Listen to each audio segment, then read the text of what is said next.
Welcome everyone to my another new vlog video. Today I'm here with some special tips and tricks. This can help you to get benefited yourself in case of learning English. So it's not only my questions that how to improve our speaking skill in English. This is the questions of everyone that what we need to do for learning English.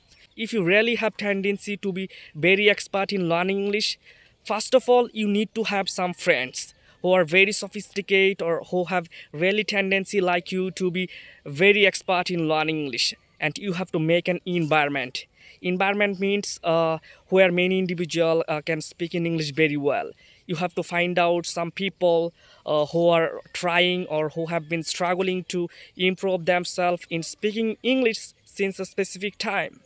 Here is the another tips. This is watching English movies.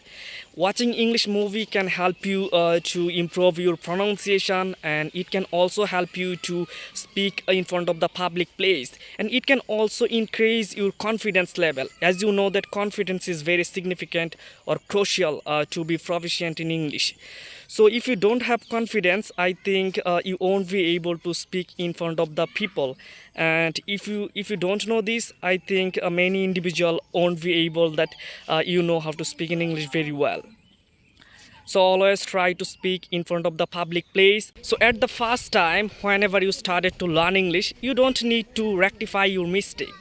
Especially whatever comes on your mind, you have to say. You may think that many individual will criticize you for making mistake. I think this is a totally misconception. And don't be scared of criticism. Many individual can say that you made a mistake. So this mistake won't last a long time if you keep practicing day by day. I think this video would be very informative for those people who have really tendency to get benefited themselves